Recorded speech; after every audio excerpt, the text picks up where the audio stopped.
Yuk lanjut, like dan komen ya bosku. Terima kasih. 1801. Melihat hal ini, perasaan yang sangat tidak nyaman muncul di dalam hati Damar. Sebagai orang yang tumbuh di lingkungan di mana semua orang setara dan damai, dia benar-benar tidak bisa melihat hal seperti ini. Pihak lawan beristirahat selama sekitar belasan menit, kemudian beberapa prajurit itu kembali mulai berteriak dengan kencang dan cambuk di tangan mereka melambai lagi. Mereka kembali mengambil tali itu dan mulai menarik batu besar itu, lalu berjalan pergi di sepanjang jalan itu. Damar tidak tahu mau ditarik kemana dan tidak tahu juga apa efek yang dimiliki oleh batu ini. Damar hanya menunggu di tempatnya. Kadang-kadang, ada beberapa orang yang berjalan terburu-buru di jalan, sebagian besar dari mereka memakai pakaian dari kain tenun. Model pakaian mereka agak aneh, kebanyakan orang mengenakan kain tenun untuk menutupi tubuh mereka. Mereka menatap Damar dengan tatapan penasaran, tetapi dengan cepat menarik pandangan mereka dan berjalan pergi. Dari orang-orang ini, Damar hanya merasakan satu hal, kosong dan kelelahan. Damar mungkin bisa menebak, di dunia ini kemungkinan besar masih dalam peradaban tingkat rendah, bahkan masih dalam sistem perbudakan atau feodal. Waktu berlalu, entah setelah berapa lama, mata Damar sedikit menyipit, dia menyadari bahwa cahaya di sekitarnya tiba-tiba mulai menjadi agak gelap. Damar tercengang, tempat ini ternyata memiliki perbedaan siang dan malam, jangan-jangan kabut putih itu juga sama. Mengenai sirkulasi, ada beberapa tempat yang dapat memancarkan cahaya dan panas, lalu ada beberapa tempat yang tidak. Alam semesta begitu besar dan menakjubkan, yang dia ketahui saat ini hanya setipis kulit. Di dunia ini, ada siang dan malam, kalau tidak ada matahari dan bulan, tentu tidak ada langit berbintang. Kegelapan mereka, benar-benar gelap, tidak ada cahaya sedikit pun. Damar merasa sedikit lelah, rasa kantuk pun perlahan datang. Ketika melewati kabut putih, dia seperti sedang berperang dengan seorang ahli bela diri tingkat dewa. Energi yang dikonsumsi tubuhnya sangat besar, tetapi dia tidak berani tidur karena Lilia masih berada dalam kondisi tak sadarkan diri. Dia kembali ke dalam pesawat, mencari sesuatu untuk dimakan, lalu berjalan keluar dari pesawat pelan-pelan. Karena terlalu gelap, dia masih sedikit tidak terbiasa, jadi dia mengeluarkan sebuah lampu batu energi dan menggantungnya di atas pesawat, kemudian duduk di tanah dan mulai makan. Baru saja makan beberapa gigit, dia mendengar suara langkah kaki. Ekspresi wajah Damar berubah, dia tiba-tiba menengok dan melihat ke belakang.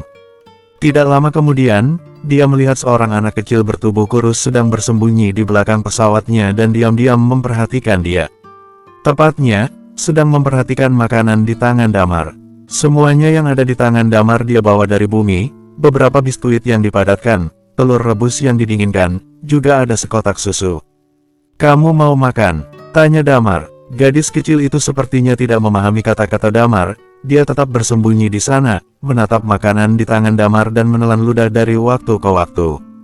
Anak ini sepertinya adalah anak perempuan, namun dia terlihat terlalu kurus, rambutnya pun sangat kering dan rusak. Perkembangan fisiknya juga tampak buruk.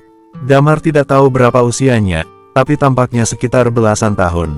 Dia tidak tahu sebenarnya bagaimana anak ini bisa muncul di tempat ini malam-malam, tetapi melihat penampilannya, dalam hati Damar merasa tidak tega.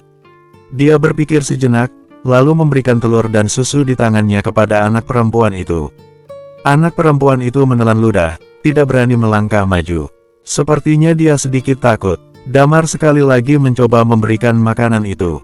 Pada saat ini, barulah anak perempuan itu dengan hati-hati berjalan berjinjit ke arah Damar, kemudian menatap telur putih bersih yang sudah dibuka cangkangnya. Dia mengelap tangannya ke baju dan menerima telur itu dengan waspada. Kemudian perlahan-lahan dia menggigit telur itu. Tak lama kemudian, matanya mulai berbinar-binar, seakan sudah lama sekali tidak makan. Setelah itu dia mulai makan dengan lahap. Melihat hal ini, Damar merasa terharu. Dia segera mengambil susu dan memberikannya kepada anak itu, memberi isyarat untuk minum. Kalau tidak, anak itu bisa tersedak. Anak perempuan itu meminum susu tersebut, wajahnya menunjukkan ekspresi terkejut dan senang, seakan seumur hidupnya dia belum pernah meminum minuman yang begitu enak. Setelah itu, dia terus meminum susunya, dan dalam waktu singkat sekotak susu telah dihabiskan olehnya. Damar menatapnya sambil tersenyum, lalu berkata, "Apa kamu masih mau makan? Aku akan ambilkan untukmu." Anak perempuan itu masih tidak mengerti. Pada saat ini, Damar bangkit berdiri dan berjalan masuk ke dalam pesawat. baru berjalan beberapa langkah, anak perempuan itu tiba-tiba memegangi perutnya dan tubuhnya mulai mengejang pelan. Raut wajah Damar berubah khawatir, dia buru-buru bertanya, "Kamu kenapa?" Anak perempuan itu sepertinya sangat kesakitan, dia tidak mampu berkata-kata, kemudian dia mulai muntah terus-menerus. "Biar aku periksa." Pada saat ini, suara Lilia terdengar. "Kamu sudah bangun?" tanya Damar. "Ya, aku barusan bangun, tapi melihat kamu sedang berinteraksi dengan anak kecil ini, jadi aku tidak mengatakan apa-apa," jawab Lilia. Dia berjalan turun dari pesawat, kemudian meraih tangan anak perempuan itu dan merasakan denyut nadinya. "Bagaimana?" tanya Damar. Lilia memeriksanya dan raut wajahnya menjadi sedikit tidak enak dilihat. Damar terkejut melihat raut wajah Lilia, lalu berseru, "Tidak mungkin makan menyebabkan masalah, kan? Orang mah di mana-mana setelah makan malah kenyang." Lilia menggeleng dan menyahut, "Tidak, hanya saja." Sambil berbicara, dia menarik napas dalam-dalam. Kondisi gizi anak ini sangat buruk. Dia belum pernah mengonsumsi makanan dan minuman bergizi seperti telur dan susu. Untuk sementara perut dan tubuhnya tidak bisa menahannya. "Kamu tidak bisa menyamakan semua orang dong." Damar tertegun mendengar penjelasan Lilia. Pantas saja raut wajah Lilia barusan seperti itu.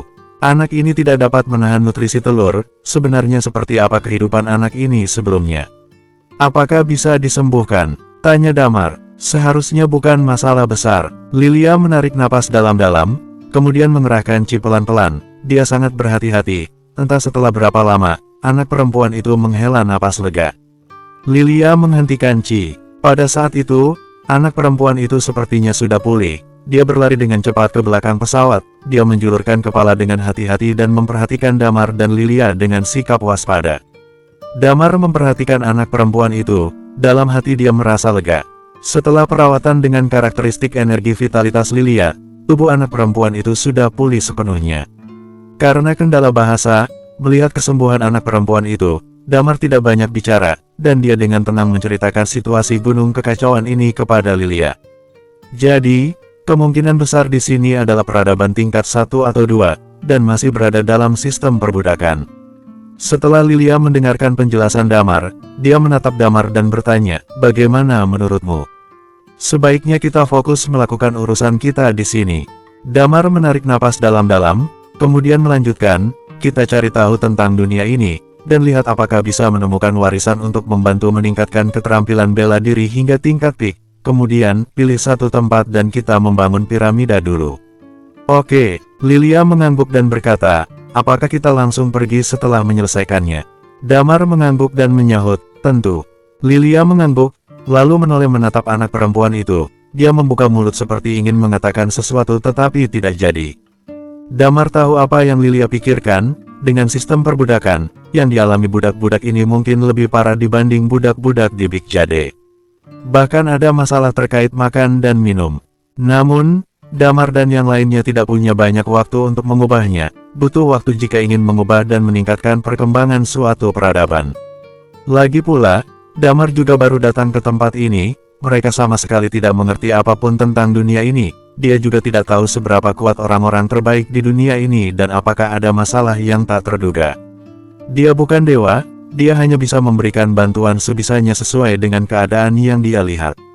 "Kita bicarakan lagi nanti," ucap Damar sambil menepuk punggung Lilia.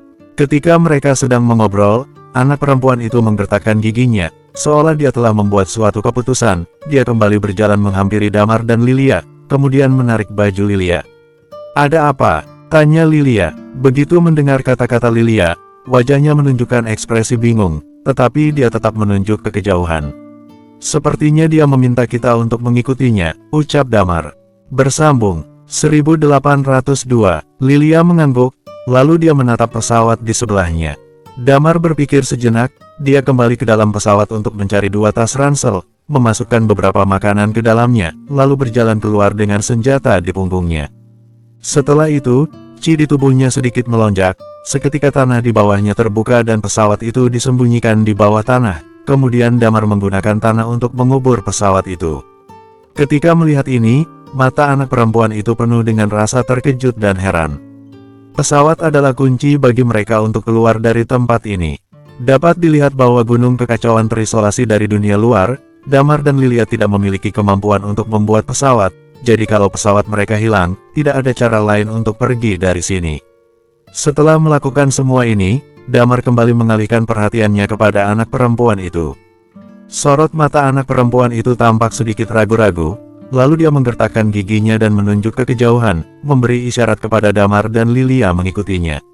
Damar dan Lilia tidak tahu anak perempuan ini ingin membawa mereka ke tempat seperti apa, mereka juga tidak tahu kenapa dia melakukan ini.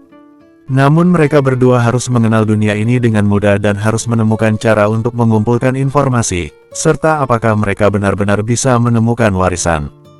Tempat mereka berada saat ini adalah sebuah hutan di pegunungan. Mereka berjalan di sepanjang jalan tanah. Setelah melewati hutan di pegunungan, sekeliling mereka mulai berubah jadi sedikit gundul. Walaupun masih ada beberapa tumbuhan, tetapi tetap didominasi dengan batu. Anak perempuan itu berjalan dengan pelan. Setelah berjalan selama 1 jam lebih, Damar dan Lilia melihat api unggun di kejauhan. Kemudian, anak perempuan itu sepertinya sudah sampai di rumah. Dia berteriak kegirangan dan mulai mengoceh. Tidak lama kemudian, seorang pria berlari mendekat. Tubuhnya sangat kurus dan kecil. Dia mengenakan pakaian yang terbuat dari kain tenun. Dia menggendong anak perempuan itu dengan ekspresi penuh semangat. Beberapa saat kemudian, kemarahan melintas di wajahnya. Dia menggendong anak perempuan di lututnya, lalu memukul pantat anak perempuan itu sambil meneriakkan sesuatu dengan marah. Lilia mengambil kacamatanya lalu mengenakannya. Kacamata ini adalah produk teknologi Big Jade.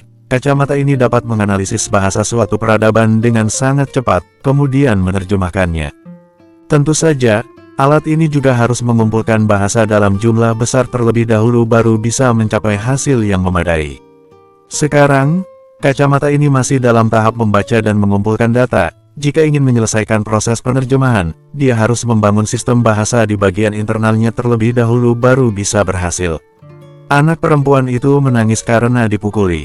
Di sebelahnya, Damar tercengang. Dia bisa menebak kemungkinan besar anak perempuan ini pergi keluar sendirian untuk bermain, kemudian bertemu dengan dirinya dan Lilia hingga langit sudah gelap, sedangkan keluarganya mengkhawatirkannya. Setelah anak itu pulang, awalnya orang tuanya bersemangat begitu mengetahui anaknya telah kembali. Tak lama setelah itu, dia memukuli anak itu agar anak itu belajar dari kesalahannya. Ini membuktikan, semua orang tua di setiap peradaban sama saja galak, tapi demi kebaikan anak mereka juga.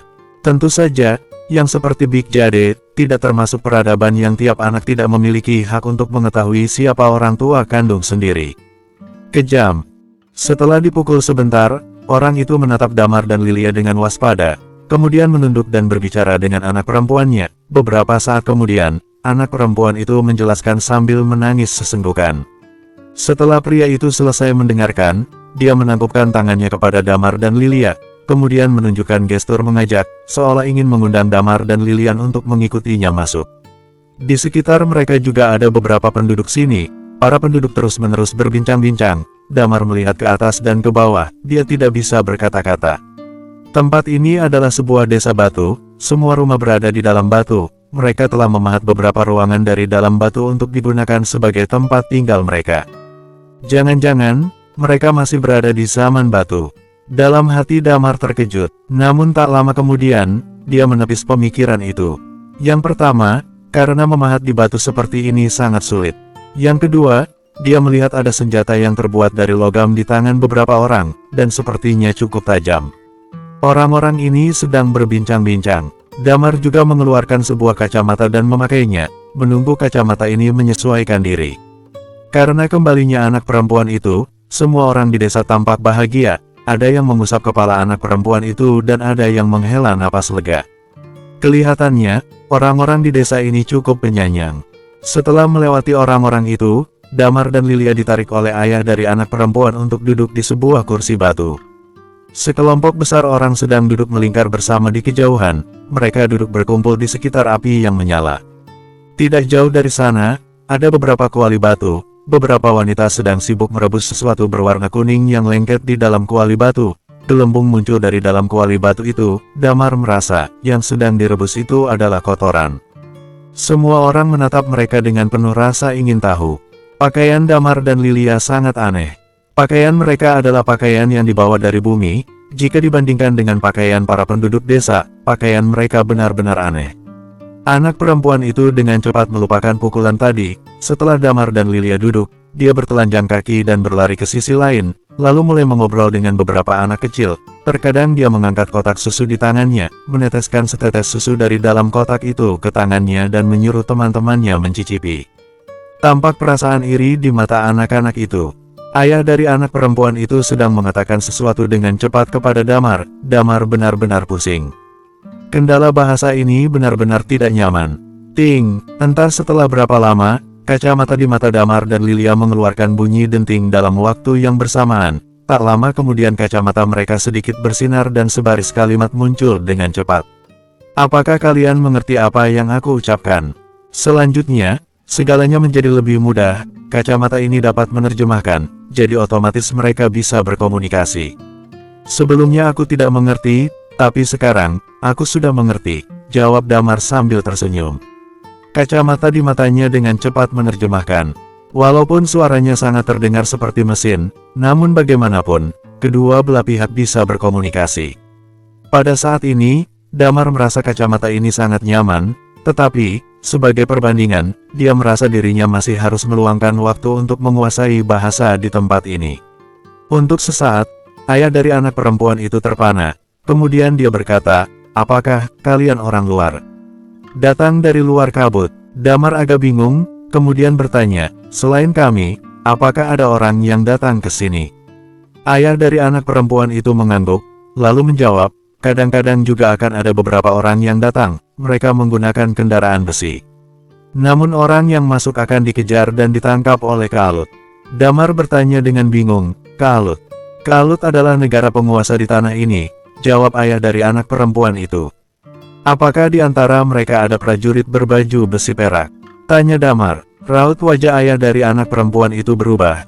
Kemudian dia segera menjawab, itu adalah prajurit berbaju besi perak milik negara itu. Ekspresi wajah Damar sedikit berubah. Kemudian dia bertanya dengan penasaran, lalu, apa yang akan mereka lakukan kepada orang yang datang dari luar kabut? Orang yang datang dari luar kabut akan dihukum oleh dewa, sahut ayah dari anak perempuan itu. Kemudian dia melanjutkan, katanya, 2 hari yang lalu juga ada orang luar yang datang. Terjadi pertempuran sengit antara mereka dengan orang-orang Kalut, gurun tandus pun hampir terbelah. Damar bertanya dengan heran, beberapa hari yang lalu ada orang yang datang. Ketika aku bekerja di pagi hari, aku mendengar orang-orang Kalut membicarakannya. Setelah berkata begitu, dia menelan ludah, lalu memberi hormat kepada Damar dan Lilia. Terima kasih, kalian berdua sudah menyelamatkan nyawa anak perempuanku. Damar melambaikan tangannya dan menyahut, itu bukan masalah besar. Kalian berdua duduk saja dulu, sebentar lagi makanan akan selesai dimasak. Aku ada beberapa urusan, aku pergi dulu sebentar. Tak lama kemudian, dia menambahkan, oh iya, namaku Sino dan anak perempuanku bernama Harera. Setelah itu, dia segera berlari pergi. Dia membicarakan sesuatu dengan seorang pria di kejauhan. Aku khawatir kita tidak bisa terlalu lama tinggal di sini, ucap Lilia. Bersambung, 1803, ya, ada perasaan takut yang tampak jelas di wajah Sino ketika mendengar tentang orang luar. Jelas saja, orang yang datang dari luar tidak diterima di Kalut. Ini juga membuat Damar teringat sesuatu, lapisan kabut di luar itu cair, tidak menutup kemungkinan bahwa ada beberapa orang beruntung yang sepanjang jalan terbebas dari hambatan. Maka dari itu, dalam waktu singkat, tak diragukan lagi, ada kemungkinan orang bisa masuk ke tempat ini, tetapi mereka semua ditangkap, tidak ada orang yang bisa keluar. Ini jelas saja membuktikan satu hal, di bawah gunung kekacauan ini, ada keberadaan half god level. Tentu saja, bagi Damar, ini bukan merupakan masalah besar. Tak lama kemudian, semua orang di desa itu berkumpul bersama, mereka mengambil wadah yang terbuat dari batu dan mulai berjalan menuju makanan yang direbus. Sino juga mengambil 2 mangkuk dan berjalan ke sana, dia segera mengisi kedua mangkuk itu, kemudian kembali ke hadapan Damar dan Lilia sambil menyerahkan 2 mangkuk itu kepada mereka. Melihat benda lengket aneh di dalam mangkuk, benar-benar tidak membangkitkan nafsu makan Damar, tetapi orang-orang lain sebagian besar sudah mulai makan dengan senang hati. Apakah kalian tidak makan? Tanya Damar dengan alis berkerut.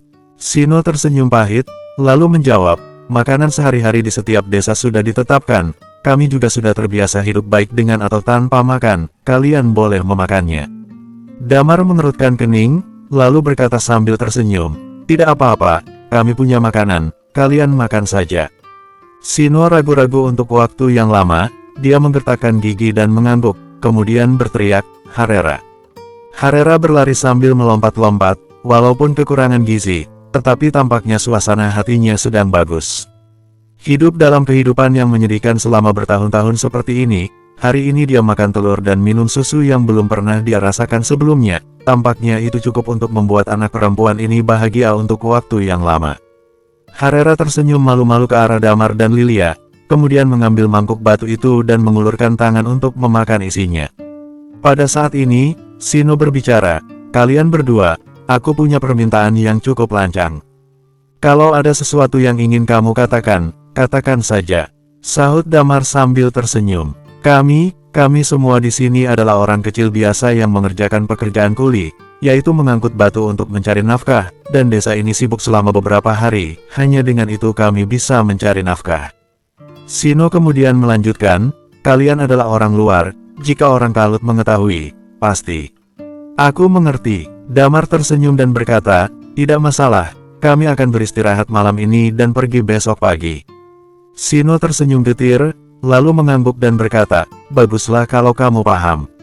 Damar mengangguk, kemudian bertanya, kalau begitu, aku ingin bertanya, apakah ada tempat berbahaya di daerah sini? Atau bisa dibilang, tempat yang aneh dan misterius.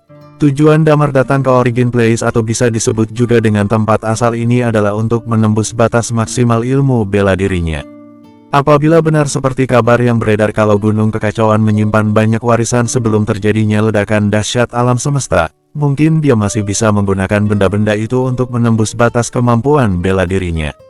Oleh karena itu, Damar ingin mencari tahu soal keberadaan tempat-tempat rahasia yang misterius itu. Tempat yang aneh dan misterius, ucap Sino sambil merenung, tempat kita ini sangat terpencil. Selain itu di sini juga ada banyak sekali tempat rahasia. Benarkah? Ucap Damar dengan raut wajah yang agak terkejut, ada banyak.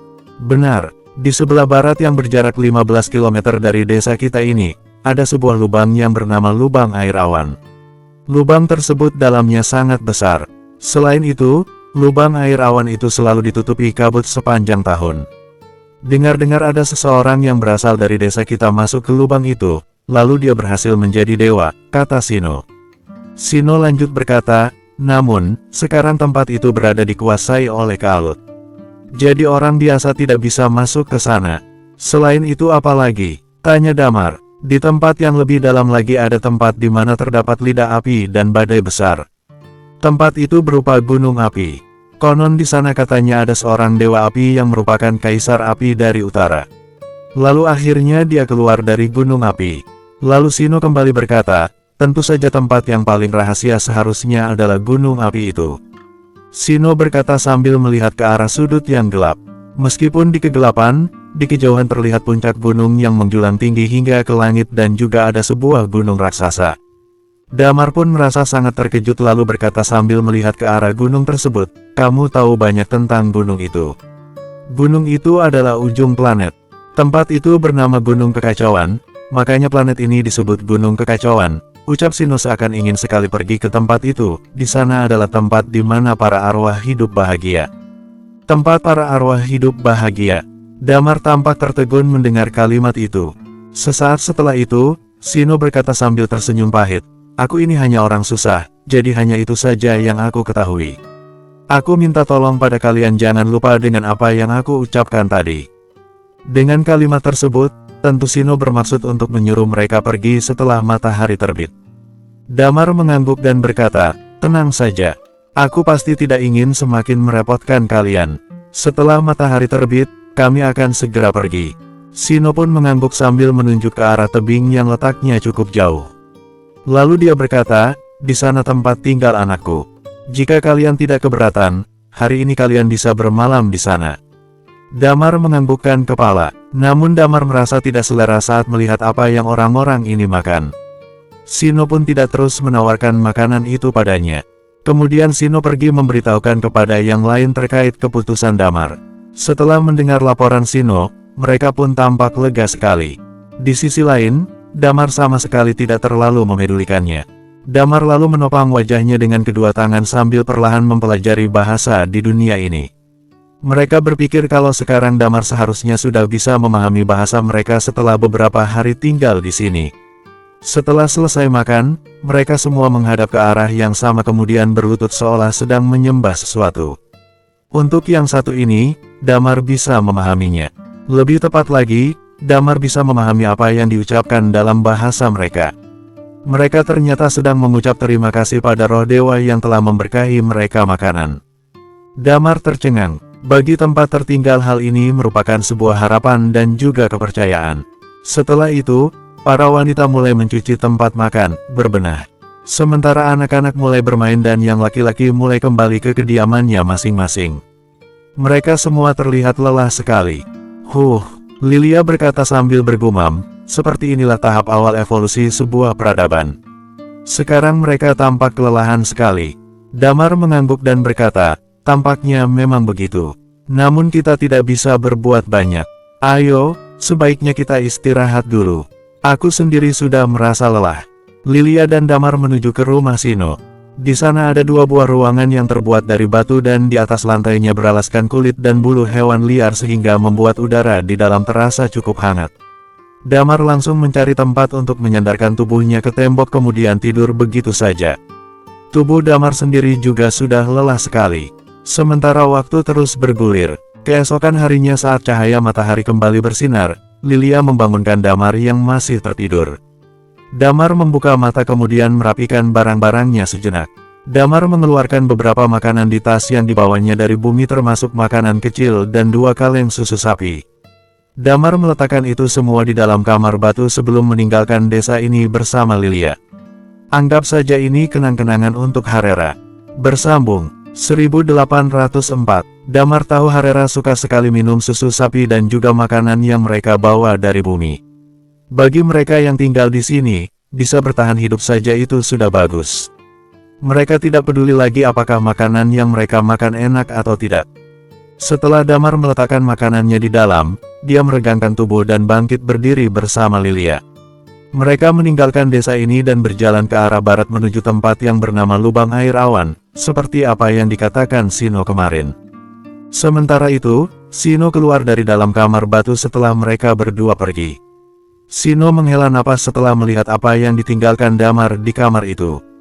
Lalu Sino membawa makanan-makanan itu dengan hati-hati ke dalam kamar lalu membuka kisi-kisi. Dengan hati-hati pula dia meletakkan makanan-makanan itu. Kira-kira 2 jam kemudian, langit tampak mulai terang. Di tempat Damar berpijak sekarang, terlihat ada beberapa orang berjubah hitam yang sedang jongkok. Pada jubah hitam yang dikenakan orang itu terlihat sulaman yang menyerupai bentuk awan. Kelihatannya jubah itu jauh lebih mewah dibandingkan dengan pakaian berbahan kain tenun yang dikenakan Sino dan yang lainnya. Menurutmu mereka ada di sini?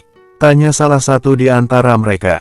Tepat sekali, ucap seseorang di belakangnya yang mengenakan jubah perang perak. Kemarin mereka ada di sini. Orang itu tertawa dingin lalu berkata, siapapun yang berhasil sampai ke sini pasti memiliki kemampuan yang melebihi orang biasa.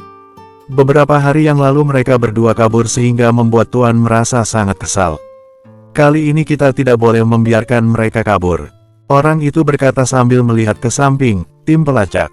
Tampak seseorang datang lalu tengkurap ke tanah untuk mencoba mendengar suara di bawah. Setelah beberapa saat, dia memiringkan kepala dan jarinya menunjuk ke arah ujung jalan. Tempat yang ditunjuk adalah sebuah tempat yang jauh di dalam gunung. Masuk ke pelosok gunung, pemimpin mereka menghempaskan jubahnya dan berkata dengan nada dingin, kejar mereka. Di sisi yang lain, Damar berjalan menuju arah barat sesuai dengan apa yang dikatakan Sino. Mereka telah berjalan sejauh 30 km. Tak lama kemudian, mereka mendengar ada suara aliran air yang deras. Bagaimana ini? Tanya Lilia. Damar mengerahkan seluruh kekuatan jiwa. Kemudian dia berkata dengan raut wajah terkejut, aku merasakan ada beberapa orang. Ternyata ada gua juga, tidak salah lagi, pasti tempat ini. Damar menarik napas yang dalam dan lanjut berkata, aku harap di tempat ini, aku bisa mendapatkan pencerahan. Sementara itu di tengah hutan ada 2 orang dengan kondisi yang memprihatinkan berbaring di atas pohon besar. Lutfi menendang Guntur dan berkata, "Woi, jangan tidur. Jangan berisik, biarkan aku tidur sebentar. Sudah beberapa hari ini aku tidak bisa tidur," kata Guntur sambil marah-marah. "Sekarang kamu hanyalah orang yang tidak berguna. Jika jurus istimewamu masih ada, mana mungkin kita sampai dikejar seperti ini. Orang itu memang luar biasa kejam. Hampir saja aku mati terpenggal olehnya." "Itu tidak penting," ujar Lutfi kemudian lanjut berkata, "yang paling penting bagi kita sekarang adalah kita tidak bisa istirahat terlalu lama karena wanita itu dapat dengan mudah melacak keberadaan kita di sini. Memang menurutmu kapan kamu bisa sampai ke tujuanmu?" Sekarang giliran Guntur berkata, "Kita harus segera pergi ke tempat itu. Setelah kamu selesai dengan urusanmu, kita langsung jalan. Kalau kita terus-menerus di sini, kita bisa tersusul oleh mereka dan cepat atau lambat mereka pun akan membunuh kita. Sebab wanita-wanita itu sangatlah kejam." Guntur menjilat bibirnya dan kembali berkata, "Hanya saja, wanita itu benar-benar seksi baik dari penampilan maupun wajahnya. Ini semua gara-gara kamu." Lutfi memandang Guntur sekilas lalu kembali berkata, "Kamu sendiri yang bertarung dengan mereka. Kenapa jadi orang lain yang kena imbasnya?" Sementara Guntur terbatuk dan berkata, "Di sini lembab sekali. Aku tidak tahan. Kita bicara lagi setelah meninggalkan tempat ini. Aku rasa tempat tujuanku sudah tidak jauh lagi dari sini. Aku akan memakai karakteristikku. Ini merupakan berkah di balik musibah. Teknik bela diriku pun bisa mencapai tahap sempurna. Setelah karakteristikku kembali, aku akan menjadi manusia setengah dewa," ucap Lutfi. "Apa kamu yakin bisa kembali?" tanya Guntur dengan ragu. "Yakin atau tidak, sebaiknya kita lihat saja dulu," kata Lutfi sambil marah-marah. "Kemungkinan besar kita akan selalu dikejar-kejar oleh mereka. Sekarang pesawat kita pun sudah dihancurkan. Jika Damar tidak datang ke sini, mungkin kita akan selamanya di sini." "Apa kamu bisa membuat pesawat?" tanya Guntur. "Apa kamu pikir aku bisa membuatnya?" Lutfi berteriak memarahi Guntur. "Lagi pula, otakmu itu memang isinya hanya kentut saja. Sudah pasti kamu tidak mengerti akan masalah ini," ucap Guntur dengan nada merendahkan. "Kamu mengerti?" tanya Lutfi dengan semangat. Namun wajahnya bingung saat melihat Guntur. Pesawatlah yang menjadi penentu apakah mereka bisa meninggalkan tempat ini atau tidak. Jika saja Guntur bisa membuatnya, mereka berdua mungkin bisa segera pergi dari sini. "Tanya saja pada leluhurmu. Aku pikir kamu paham." Lutfi kembali marah-marah, "Aku sudah malas berdebat denganmu. Ayo pergi." Setelah itu, mereka berdua menelusuri hutan dan memasuki pelosok hutan yang dalam. Di sana ada kabut tebal yang menutupi sekeliling mereka. Sementara itu di pinggir hutan sudah ada sekelompok orang yang berdiri. Terlihat sesosok wanita berjubah merah yang tengah duduk di atas kursi. Sosok wanita itu tampak mempesona dengan raut wajah yang dingin. "Pendeta Agung." Lalu terdengar suara seseorang memanggil. Tampak orang itu berlutut di hadapan wanita tersebut dan berkata, "Mereka hilang di tengah hutan." Namun raut wajah wanita berjubah merah itu tampak sangat tidak senang. Lalu dia berkata sambil mendengus, "Panggil 5 orang yang mempunyai karakteristik asap ke sini. Aku akan menghabisi mayat kedua orang itu sampai berkeping-keping." Di sisi lain, Damar telah semakin dekat dengan lubang air awan. Di luar lubang itu tampak dijaga oleh belasan orang. Sementara ini mereka masih berjaga di kamp penjagaan. Di dekat pintu kamp ada 2 orang yang sedang mengawasi keadaan sekeliling. Kedua orang tersebut terlihat mengenakan jubah perang berwarna emas. Dari modelnya jubah yang mereka kenakan sama dengan jubah berwarna perak yang dipakai oleh orang yang sedang mengejar Damar dan Lilia tadi. Tapi dari segi kekuatan mereka berdua sedikit lebih kuat daripada yang tadi. Selain jumlahnya banyak, kekuatan mereka setara tingkat eternal. Damar tidak ragu lagi. Dengan karakteristik jiwa yang dimilikinya, dia bisa dengan mudah menundukkan orang-orang ini. Kemudian mereka berdua secara terang-terangan jalan menuju ke gua di hadapan para pengawal itu.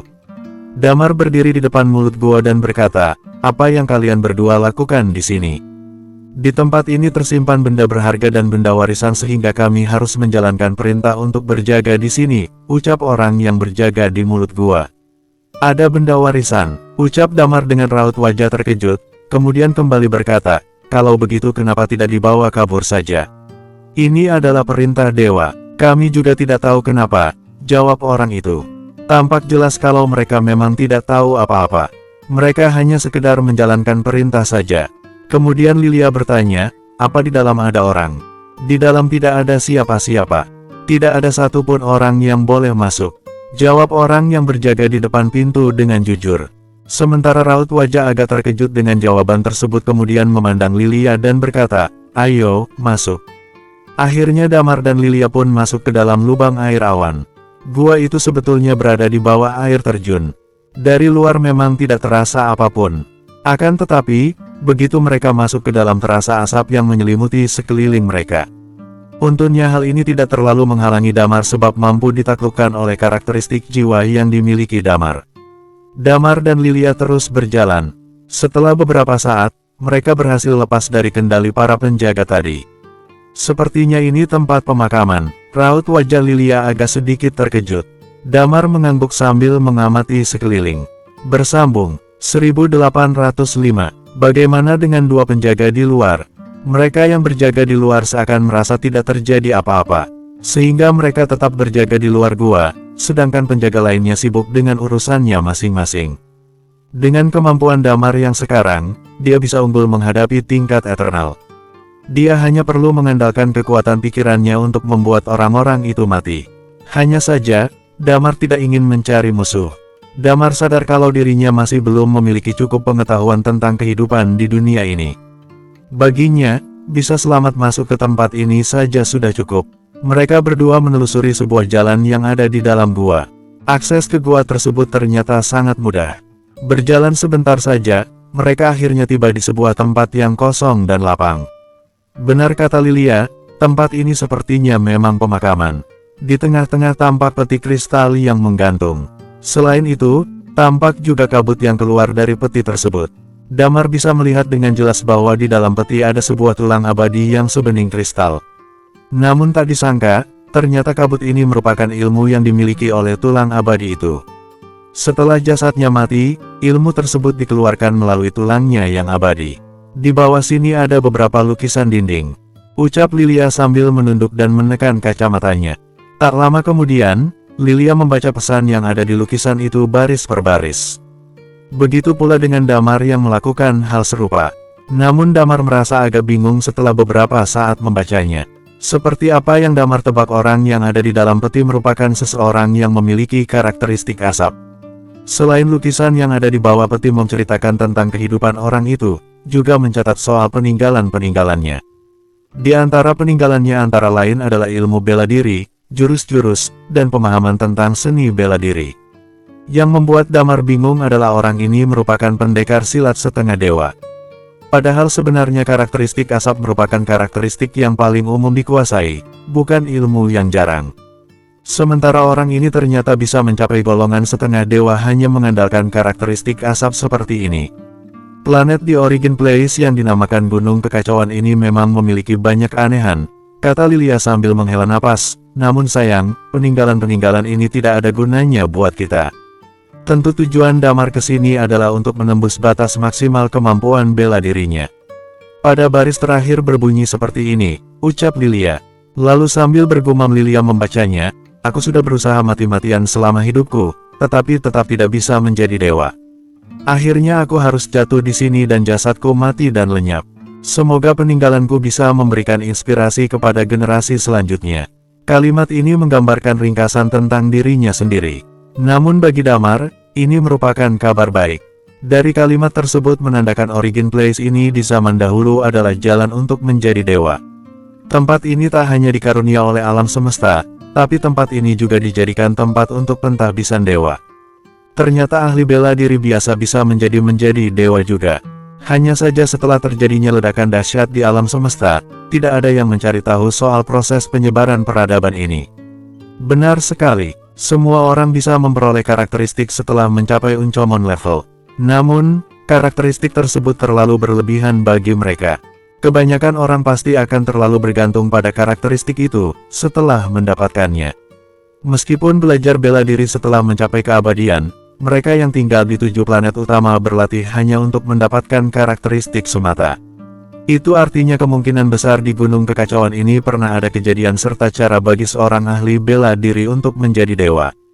Akan tetapi, dia sendiri tidak tahu pasti kenapa dia bisa kebetulan melintasi jalan ini. Untuk itu, Dia hanya bisa bertarung dengan Damar dan menyerangnya dengan pisau untuk mengetahui seberapa banyak yang telah Damar pahami. Namun, kemampuan bela diri masing-masing orang tentu berbeda. Meskipun mereka sama-sama sebagai pendekar pedang. Damar dijuluki sebagai pembunuh berdarah dingin. Arlo dijuluki sebagai pendekar pedang harmonisasi dua unsur.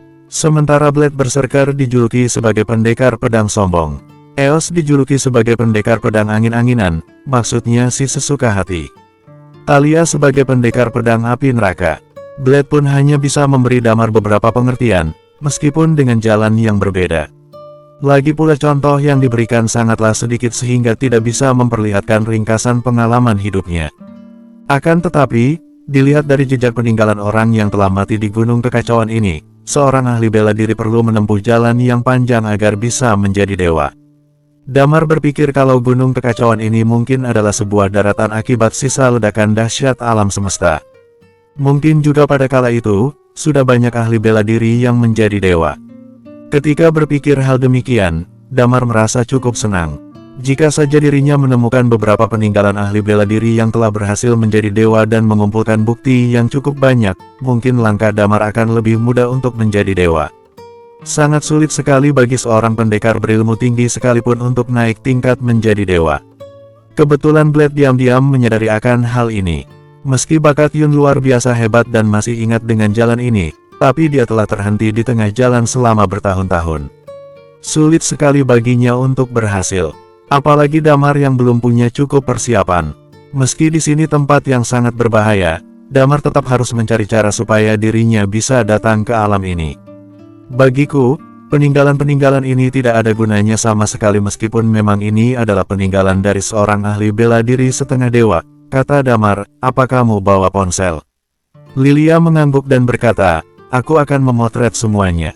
Kalau bisa, dalam perjalanan ini kita mengumpulkan peninggalan para ahli bela diri. Sebab ahli bela diri di alam ini lebih makmur dibandingkan di bumi. Jika dibawa ke bumi, ini bisa sangat membantu mereka. Damar berkata sambil mengangguk, baiklah.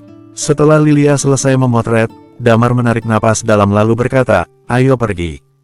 Kita lanjut cari tempat misterius lainnya, siapa tahu kita bisa menemukan benda peninggalan lagi.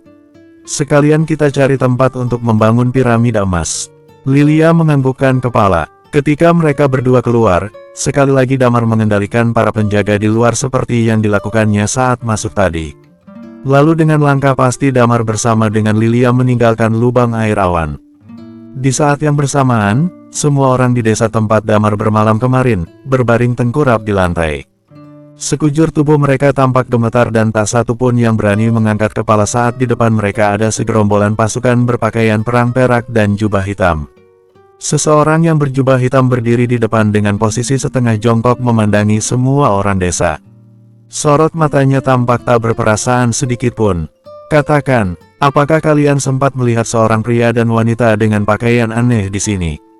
Tanya orang itu sambil memicingkan mata. Tak ada satupun dari mereka yang mau menjawab.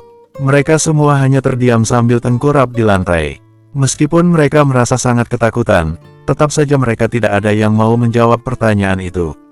Tuan, saat ini ada seorang prajurit berjubah perang perak yang membawa keluar 2 kotak susu dan beberapa bungkus biskuit dari dalam kamar. Kemudian orang berjubah hitam itu menerima benda-benda itu sambil memicingkan mata. Dia membuang benda-benda itu ke tanah dan berkata, cekak. Sudah terbukti barang-barang mereka ada di tempat ini. Kalian masih belum mau bilang juga. Wajah orang desa itu tampak putus asa semua. Mereka tahu betul kalau kali ini mereka berada di posisi yang sangat sulit. Meskipun keadaannya seperti itu, tetap saja tidak ada yang mau buka mulut, termasuk Sino. Dia masih tengkurap di lantai tanpa berkata sepatah kata pun. Bagus sekali, benar-benar kalian ini orang rendahan yang punya nyali besar. Ucap orang berjubah hitam itu sambil bergumam. Lalu dia menginjak kotak susu sehingga kotak itu pecah dalam sekejap. Akibatnya isi susunya menyiprat kemana-mana. Ah, jangan, sekarang tiba-tiba terdengar suara jeritan seseorang. Harera langsung datang mendekat dan mengusap air susu yang telah tumpah ke tanah dengan tangan gemetar. Lalu dia menjilatnya. Ini adalah minuman paling enak yang pernah dicicipi selama hidupnya. Tiba-tiba orang itu jongkok dan berkata, adik kecil, jadi kamu tahu benda ini? Katakan padaku. Kemana mereka berdua pergi? Aku, bersambung. 1806. Harera tertegun kemudian mengangkat kepalanya. Tersirat dari sorot matanya kalau Harera tak mau menurutinya. Harera berkata, bunuh saja aku. Harera, raut wajah Sino langsung berubah. Membunuhmu, ucap orang berjubah hitam itu dengan nada dingin. Terlihat tangannya sedang memainkan sebilah pisau bulat yang mengkilap. Dengan raut wajah tanpa ekspresi, orang itu langsung melayangkan pisaunya ke arah Harera. Membunuh seorang rendahan apa bedanya dengan menginjak seekor semut? Harera berusaha untuk mengangkat kepalanya. Kali ini dia sama sekali tidak takut meski dirinya harus menghadapi kematian di usianya yang masih belia. Harera, tepat saat ini ada seseorang yang tiba-tiba datang menghampiri dan melindungi Harera. Harera memicingkan mata dan melihat sosok ayahnya yang lemah tengah melindungi dirinya dari depan. Akhirnya pisau pun langsung menembus tubuh orang tersebut sehingga terjatuh ke wajah Harera. Tubuhnya terasa sangat panas. Ayah, ayah, ayah, ucap Harera sambil berbisik. Cepat, lari. Wajah Sino tampak tersenyum. Lalu dia berkata sambil berbisik, cepat lari, cari ibumu. Saat ini pisau yang menancap di tubuh Sino ditarik keluar. Tubuh Sino pun dilempar dan nyawanya kini telah berakhir. Masih belum mau bilang juga ya, apa kalian semua juga ingin mati? Kata orang berjubah hitam itu sambil tersenyum, memicingkan matanya. Ah, tidak, terdengar suara jeritan keras yang bergema hingga ke seluruh desa batu. Harera bergerak merayap di tanah dan ingin mendekat ke sisi mayat ayahnya yang telah terlempar. Semua rakyat desa yang lain masih tetap tengkurap di tanah tanpa berani berkata apapun, apalagi menolong Harera. Mereka tidak akan bisa balas melawan. Mereka hanyalah sekumpulan mayat hidup. Sangat sulit bagi mereka untuk memohon agar bisa tetap hidup. Drap, sekarang giliran orang berjubah perang menginjak tubuh Harera. Tubuh Harera yang telah lemah diinjak beberapa kali seakan tulang-tulangnya sampai remuk. Nona kecil, saat ini orang berjubah perang itu berjalan ke hadapan Harera lalu berkata, jika kamu tidak katakan kemana dua orang itu pergi, aku akan membunuh semua warga desa ini sampai tak bersisa. Sambil bicara, dia kembali mengangkat pisau bundar yang masih berlumur darah sehingga membuat warga desa ketakutan. Ah, entah apakah Harera berteriak begitu karena emosi atau karena kesakitan. Sementara itu, Damar dan Lilia kembali ke jalan yang mereka lewati saat hendak menuju lubang air awan. Mereka tidak tahu di mana letak tempat misterius lainnya di tempat terpencil seperti ini. Untuk itu, mereka berdua berencana untuk kembali ke desa batu untuk bertanya pada orang di sana. Setelah berjalan beberapa lama, tiba-tiba Damar mendengar sebuah jeritan keras. Ada yang tidak beres, raut wajah Lilia agak berubah. Sementara itu, Damar sudah keburu menghilang saat itu juga karena hendak bergegas menuju desa. Tak lama kemudian, Damar melihat dari kejauhan.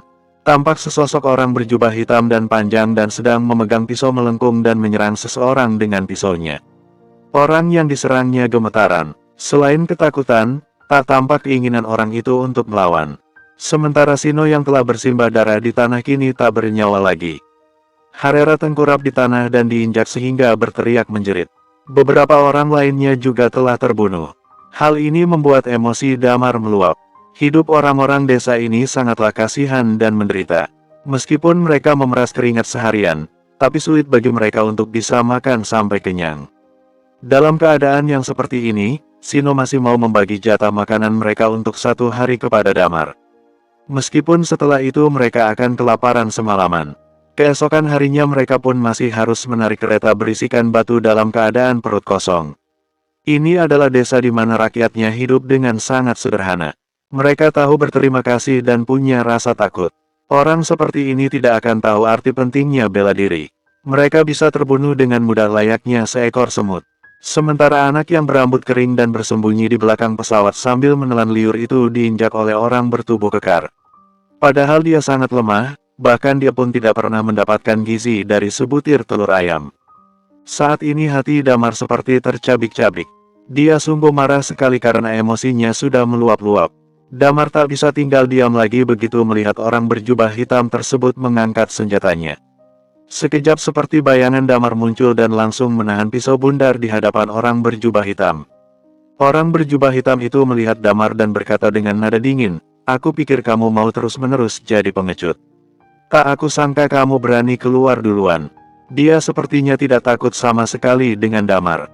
Dari tubuhnya terpancar aura yang tidak seperti manusia biasa dan berani menghadapi apapun. Jika aku jadi kamu, aku lebih memilih untuk bersembunyi. Orang-orang ini hanyalah sekumpulan semut.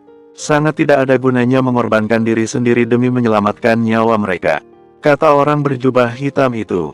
Namun Damar tidak menghiraukannya dan terus menatap tubuh ksatria berjubah perak. Damar memicingkan matanya sebab dia ingat siapa orang ini. Dia adalah orang mencambuk dirinya. Lepaskan kakimu dari tubuh anak itu, ucap Damar dengan nada dingin. Apa kamu tahu dengan siapa kamu bicara? Ksatria berjubah perak itu tampak lebih bersemangat dibandingkan kemarin. Lalu dia berkata sambil tersenyum dingin, penyusup menyebalkan. Aku tidak, Deat Strangle, ucap Damar dengan nada dingin. Tiba-tiba ksatria berjubah perak itu memicingkan mata. Seketika dia pun terjatuh ke samping dan seketika napasnya berhenti. Karakteristik jiwa. Di hadapan Damar, wajah orang yang memegang pisau bundar itu berkata dengan raut wajah berbeda, ternyata kamu berani melawan kami. Seharusnya kamu sudah tahu siapa kami, kan? Bersamaan dengan itu, sebuah energi besar turun dari langit dan masuk ke dalam tubuh gadis yang tadi berteriak. Harera tak peduli lagi dengan kondisi tubuhnya yang terluka. Dia terus berusaha merayap untuk mendekat ke arah Sino. Sambil merayap sambil menangis dan memanggil-manggil ayahnya.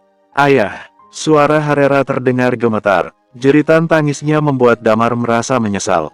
Andai saja Damar tidak pergi, dan tidak ikut Harera ke sini, semua ini pasti tidak akan terjadi. Kamu yang telah membunuh mereka, ucap Damar dengan nada dingin. Saat ini orang yang ada di hadapan Damar terlihat sedikit mengeluarkan keringat dingin di dahinya. Orang itu berusaha keras ingin merebut pisau yang dipegang Damar. Namun, dia baru menyadari kalau tangan Damar menggenggam pisaunya dengan sangat erat, bahkan sama sekali pisau itu tak bisa direbut. Dia pun tahu kalau Damar adalah orang yang sangat menakutkan. Kalau kami yang membunuhnya lalu kamu mau apa? Seorang berjubah hitam yang ada di belakang berkata dengan nada dingin, anak kecil. Kami ini orang Kealut, jadi sebaiknya kamu menyerahkan diri saja. Setelah mendengar ucapan tersebut, tiba-tiba Damar menoleh dan melihat ke arahnya. Sebuah cahaya tiba-tiba keluar dari pedang. Kekuatan pembunuh dan hukum kehancuran saling berbaur. Sekejap saja kepala orang bicara tadi jadi terbelah. Kamu yang membunuhnya, kan? Ucapan Damar seperti tak berperasaan. Namun nada suara Damar masih terdengar tenang. Dengan jelas dia melihat orang berjubah hitam di hadapannya bercucuran keringat. Diam kamu, orang berjubah hitam lainnya pun panik. Padahal orang kedua yang dibunuh Damar ini merupakan ahli bela diri yang sangat hebat. Orang itu pun bertanya pada diri sendiri. Cukup sulit bagi dirinya untuk membunuh ahli bela diri hebat seperti Damar secara diam-diam. Ini artinya dia tidak bisa menghentikan Damar. Tidak ada urusannya dengan kamu yang membunuhnya, ya. Sela Damar dengan suara yang tenang. Oke, kamu tinggal pilih. Kamu mau mati dengan cara apa? Bersambung, 1807. Aku, raut wajah orang berjubah hitam langsung berbeda. Aku penduduk Kealut. Kamu tidak bisa melawanku. Sementara kamu adalah pendatang, jika kamu ingin mencari ribut dengan Kealut, silakan saja kamu lakukan. Mereka semua ini hanyalah orang rendahan. Tidak ada untungnya kamu membangkang terhadap Kealut demi mereka. Tidak ada untungnya, ya. Gumam Damar, kalau begitu, aku yang akan membunuhmu duluan. Lalu dengan tenang Damar berkata, jika Kealut merugikan aku dan ingin merugikan orang-orang di desa ini, aku akan menghancurkan Kealut. Ucapan Damar terdengar sangat dingin. Dari tubuh Damar pun terpancar ci pedang yang menyala-nyala. Sekejap cahaya itu mengarah ke orang berjubah hitam. Ci pedang tampak bergerak dengan bebas. Sekejap tubuh orang berjubah hitam itu pun teriris-iris. Seorang ahli bela diri hebat tidak berdaya menghadapi Damar. Dalam waktu sangat singkat tubuhnya tersayat oleh begitu banyak ci pedang. Lagi pula yang membuatnya terkejut adalah ci pedang ini justru tidak lekas membunuh orang itu, melainkan hanya menyayat tubuhnya bagaikan sebilah pisau tajam. Meskipun dia tidak sampai mati, tubuhnya merasakan rasa sakit yang amat sangat. Lalu Damar tampak dingin dan penuh emosi bagaikan es dan magma yang menjadi satu. Orang itu bahkan tidak punya kesempatan sedikit pun untuk melawan Damar. Rasa sakit kembali muncul sehingga membuatnya menjerit keras. Bunuh aku mohon bunuh saja aku, teriaknya dengan suara keras. Sementara kawan-kawan yang ada di belakang tak sanggup menahan Ci Pedang Damar. Mereka jatuh bersimbah darah setelah terkena Ci Pedang. Sesaat Damar memandang orang berjubah hitam tersebut. Lalu datang sebuah Ci Pedang dari tubuh Damar dan membelah tubuh orang itu. Pelayan kuil surga lainnya telah mati semua, selain ksatria berjubah perak yang tadi ketakutan sampai terkencing-kencing. Damar memang sengaja membiarkannya tetap hidup. Selangkah demi selangkah Damar berjalan mendekati orang itu. "Jangan bunuh aku! Jangan bunuh aku!" Orang itu berteriak kencang dan ingin sekali kabur, tapi dia bahkan tidak punya nyali untuk kabur. Damar terus jalan mendekat sambil memandangnya di bawah lalu berkata dengan nada dingin, "Kembali, beritahu orang-orangmu dan tuanmu kalau aku yang telah membunuh mereka. Katakan padanya, jika mau, lawanlah aku. Jangan beraninya hanya melawan orang biasa seperti mereka. Katakan juga padanya, jika lain kali masih berani mengganggu mereka, maka orang kalian akan lebih banyak lagi yang mati." Damar lanjut berkata dengan tenang, "Aku akan menghancurkan Kaalut. Pergi." Selesai bicara, Damar menendangnya hingga terlempar sehingga orang itu jatuh ke tanah. Akhirnya orang itu merangkak dan lari menuju ke tempat yang jauh karena ketakutan. Setelah dia pergi, Damar menghela napas dan melihat Hera yang tengkurap di tubuh Sino sambil menangis. Damar memandang Lilia. Lilia juga menghela napas lalu berkata, "Saat kita tiba di sini, dia sudah tidak bernapas. Aku juga tidak bisa berbuat apa-apa." Damar hanya tertegun. Kemudian dia ke arah warga desa lainnya dan sedikit membungkuk memberi hormat, "Maaf. Aku merepotkan kalian semua." Mereka semua ketakutan saat melihat tatapan mata Damar. Sebetulnya semua orang di tempat ini takut dengan orang kuat. Berhubung Damar sudah membunuh begitu banyak orang, nyatanya dia memang lebih kuat dibandingkan orang Kaalut. Itulah sebabnya mereka masih takut. Damar menarik napas dalam kemudian berkata, "Aku khawatir jika orang-orang dari Kaalut itu menyerang kalian. Oleh karena itu, bereskan barang-barang kalian untuk pergi. Aku akan mengawal kalian untuk pindah dari tempat ini."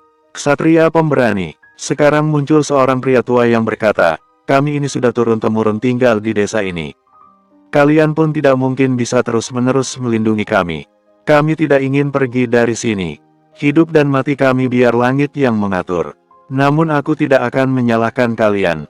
Jadi sekarang kalian pergilah." Sambil bicara, pria itu kembali memandang Hera dan berkata, "Bawalah pergi anak ini. Dia bukan warga desa ini." "Hah?" Raut wajah Damar tampak berbeda, lalu lanjut berkata, "Bukan warga desa ini. Dia adalah bayi yang dibuang." Sino memungut anak ini dari pedalaman dan membawanya pulang. Dia berbeda dari yang lain karena memiliki selimut bayi yang sangat indah. Pria tua itu menghela napas lalu lanjut berkata, "Kalian bawa saja dia pergi." Damar tertegun melihat Harera di sebelahnya. Saat ini tampak seseorang pergi dan tak lama kemudian dia kembali sambil menjinjing tas dan memberikannya kepada Damar. Damar melihat tas itu dan di dalamnya ternyata ada selimut bayi yang terbuat dari bahan yang halus. Di desa ini tidak mungkin ada kain seperti ini. Selain itu, terdapat lencana giok yang sebening kristal di selimutnya. Tampaknya itu bukan barang biasa. "Maaf," ucap Damar sekali lagi. Orang tua itu menggelengkan kepala lalu berkata, "Yang mereka katakan benar. Kami di sini hanya orang rendahan. Kalau kami mati, ya sudah. Kalian tidak perlu khawatir. Cepat, segera tinggalkan tempat ini." Damar terdiam. Mungkin kehadiran Damar membawa malapetaka bagi mereka sehingga membuat mereka tidak senang. Sementara itu, Damar tidak bisa menolak. Dia hanya bisa mengangguk kemudian berjalan ke sisi Harera. Di sisi lain, Harera masih sedih menangisi ayahnya. Setelah menangis mungkin tubuhnya akan lemah. Atau mungkin juga dia pingsan karena suasana hatinya masih labil. Damar melihat Sino yang sudah tak bernapas. Entah kenapa hatinya masih merasa kesal. Padahal baru kemarin malam dirinya ngobrol dengan Sino. Namun sekarang, Sino sudah meninggal. Akhirnya Damar membuatkan makam untuk Sino. Setelah makam selesai dibuat, Harera tersadar dan berhenti menangis. Hanya saja dia masih berlutut tertegun di depan makam ayahnya. Damar berdiri di sana tanpa mengganggu Harera. Sementara orang-orang desa memandangi mereka dari jauh. Meskipun mereka ingin Damar segera pergi, tapi tak ada yang mendekatinya untuk mengingatkan karena mereka masih takut dengan Damar. Pada saat yang bersamaan, di luar Origin Place, sebuah pesawat terbang keluar dari asteroid. Talia berkata sambil bergumam, Damar dan Lilia memang tidak asyik. Setelah keluar, mereka malah kabur. Kalau aku tidak menemui Tetua Yun, aku tidak akan tahu mereka pergi ke Gunung Kekacauan. Aku tidak akan memberitahu kalian soal rahasia Lung karena kalian sudah bersikap tidak jujur. Talia tersenyum puas saat berpikir demikian. Sementara Talia bicara, pesawatnya terus melaju menuju Gunung Kekacauan yang letaknya sangat jauh. Setelah seharian di dalam pesawat, Talia akhirnya sampai di Gunung Kekacauan yang penuh dengan kabut. Apakah ini planet yang disebut Gunung Kekacauan? Ucap Talia sambil bergumam. Waduh! Tiba-tiba dia mendongak melihat ke tempat yang jauh lalu mendengus sambil berkata, mau apa kalian berdua di sini? Di kejauhan, tampak sebuah pesawat melayang-layang. Di dalam pesawat, Hoshi dan Asteria sedang memperhatikan Talia. Hoshi mendengar ucapan Talia kemudian berkata sambil mendengus, memangnya jalan ini kamu yang punya? Kita mau pergi kemanapun itu bebas. Talia tertawa dingin dan berkata, oh, 2 tahun lagi kamu harus sopan memanggilku dengan sebutan Dewi Phoenix. Hoshi tertegun kemudian mundur sambil memaki. Namun dia ternyata tidak membantah ucapan Talia. Di sisi lain, kemajuan Damar dan yang lainnya begitu cepat sehingga membuat mereka semua merasa ketakutan. Jangan masuk. Sekarang giliran Asteria yang bicara sambil memandang Talia, bahaya jika kamu masuk. Percaya padaku. Talia cemberut dan tak mau menghiraukan mereka. Dia pun langsung mengemudikan pesawatnya memasuki Gunung Kekacauan yang berkabut. Ketika Talia memasuki gunung yang dipenuhi kabut itu, raut wajah Asteria seketika terkejut lalu berkata, ikatan karmaku dengannya sudah berakhir, sama seperti yang terjadi pada Damar. Bersambung, 1808, memangnya kenapa sih bisa begitu? Kabut ini bisa menyegel kekuatan kekuasaan. Kemudian Hoshi kembali bertanya dengan wajah heran, kalau begitu, apa mungkin kalau kita masuk ke dalamnya, kita tidak akan merasakan keterbatasan? Lalu kita juga bisa menggunakan semua kekuatan yang disegel di sana. Kamu mau masuk? Tanya Asteria sambil melirik ke arah Hoshi. Aku tidak mau masuk, jawab Hoshi sambil menggelengkan kepalanya. Tidak ada untungnya jika aku masuk ke sana. Asteria kemudian berkata dengan santai, tetapi bukankah sudah dipastikan jika Damar sudah masuk ke dalam Origin Place? Wajah Hoshi berubah menjadi sedikit khawatir, kemudian dia berkata, tapi sejak dahulu kala, tidak pernah ada yang pernah keluar dengan selamat jika sudah masuk ke dalam Origin Place. Lalu, bagaimana jika dia benar-benar tidak bisa keluar dari sana? Lalu Asteria berkata sambil tersenyum, lalu bagaimana dengan Hurai? Hurai juga tidak pernah menyatakannya. Jadi, siapa tahu kalau itu hanya pura-pura belaka, ujar Hoshi. Bisa jadi, Asteria kemudian kembali berkata, tapi, kemungkinan besar dia tidaklah membual. Jika tidak, dia tidak mungkin memiliki kekuatan seperti sekarang ini. Selain itu, menurutmu lebih baik Damar bisa keluar dengan selamat atau dia berada terus di dalam sana? Pastinya jika dia bisa keluar dengan selamatlah yang lebih baik untukku. Kalau sampai dia terus berada di sana sendirian, kita juga tidak bisa mengeksekusi semua masalah kita dengan baik. Jadi pastinya lebih baik dia bisa keluar dari sana dengan selamat, ujar Hoshi tanpa ragu. Lalu menurutmu jika dibandingkan dengan Hurai, bagaimana bakat yang dimiliki oleh Damar? Tanya Asteria. Mengenai bakat, jangankan Damar, bahkan si Guntur saja jauh lebih hebat daripada Hurai. Sebenarnya di dalam kelompok mereka, ada beberapa yang sedikit. Hoshi mengerutkan keningnya lalu kembali berkata, ada beberapa yang sedikit aneh. Usia mereka bisa dibilang masih cukup muda. Tetapi perjalanan yang mereka lalui jika dibandingkan dengan orang-orang di seluruh alam semesta ini, sungguh menakutkan.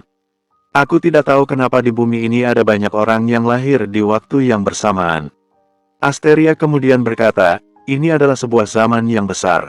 Pasti ada karakteristik yang unik dari semua legenda itu. Tulang naga, tulang phoenix, reinkarnasi, karakteristik kehidupan, ramalan, termasuk karakteristik duplikat, semua ini adalah suatu karakteristik yang unik. Dan semua ini muncul di satu titik waktu. Selain itu, orang-orang muda itu memiliki jarak umur yang tidak jauh. Semua hal ini adalah pertanyaan yang sangat besar.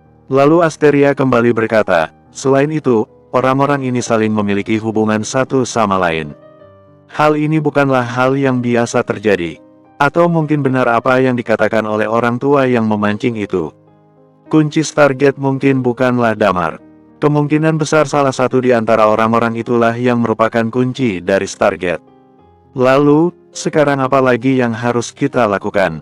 Tanya Hoshi. Masuk ke dalam Origin Place bukanlah suatu hal yang buruk. Orpan beranggapan jika dia mengantar kita masuk ke sana, kita dan Damar pasti bisa berjuang dan mempertahankan agar kekuatan kekuasaan tersebut tidak mengalami perubahan. Tetapi dia juga tidak bisa terus berurusan dengan kita. Jadi hal pertama yang harus kita lakukan adalah bersembunyi. Sekarang kita harus mencari kesempatan yang tepat. Jika Damar sudah pergi kita juga akan mengikutinya pergi, ujar Asteria. Kalau sampai dia keluar, dia pasti akan bertarung mati-matian dengan Orpan, ujar Hoshi bersemangat. Damar benar-benar tidak tahu apa yang telah terjadi di luar gunung kekacauan. Dia selalu menemani Harera, bahkan sampai Harera pingsan karena dia terus menangis. Damar selalu berada di sisi Harera. Ketika Damar baru saja menggendong Harera di punggungnya, dengan cepat dia langsung berpamitan kepada warga desa. Kemudian dia pergi meninggalkan desa ini bersama dengan Lilia. Mereka tidak lagi berjalan menuju daerah yang lebih dalam, karena ada beberapa alasan yang mendasarinya. Pertama, karena mereka tidak mengenal daerah ini. Kedua, Damar merasa Sino ataupun orang-orang yang berada di dalam desa ini adalah orang-orang yang memiliki strata sosial paling rendah yang ada di dunia ini. Jadi ada banyak hal yang mungkin tidak diketahui oleh para warga desa di sini. Oleh karena itu Damar dan Lilia juga tidak akan tahu hal apa yang mereka akan hadapi nantinya. Dan sekarang Damar berencana untuk menemukan tempat yang memiliki kepadatan penduduk yang cukup tinggi.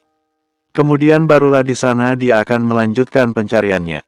Setelah beberapa lama berjalan, Damar masih terus menggendong Harera di punggungnya. Entah sudah berapa lama waktu berlalu, Damar bisa merasakan jika Harera sudah mulai membuka matanya. Tetapi anehnya, Harera sama sekali tidak bersuara. Dan ekspresi wajahnya juga terlihat datar. Harera, apa kamu sudah bangun? Tanya Damar dengan nada tenang. Harera mengeluarkan sedikit suara yang mengiyakan pertanyaan Damar. Apa kamu tahu siapa yang membunuh ayahmu? Tanya Damar kembali. Tahu, jawab Harera sambil menganggukkan kepalanya. Kuil surga, apa kamu ingin membalaskan dendam untuk ayahmu? Tanya Damar lagi. Mau, jawab Harera dengan suara pelan. Damar kemudian tersenyum seraya berkata, kalau begitu bersemangatlah. Aku akan mengajari bagaimana cara melakukan seni bela diri. Harera hanya terus terdiam, tetapi selang beberapa lama kemudian dia menggelengkan kepalanya lalu berkata, seni bela diri terlalu mahal. Aku tidak mampu membeli atau mempelajarinya.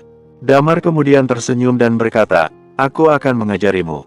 Aku bisa melakukannya. Sambil menggendong Harera di punggungnya, Damar teringat jika dia pernah mencoba memeriksa kemampuan bakat bela diri Harera. Sebenarnya bisa dikatakan bakat seni bela diri Harera tidaklah buruk.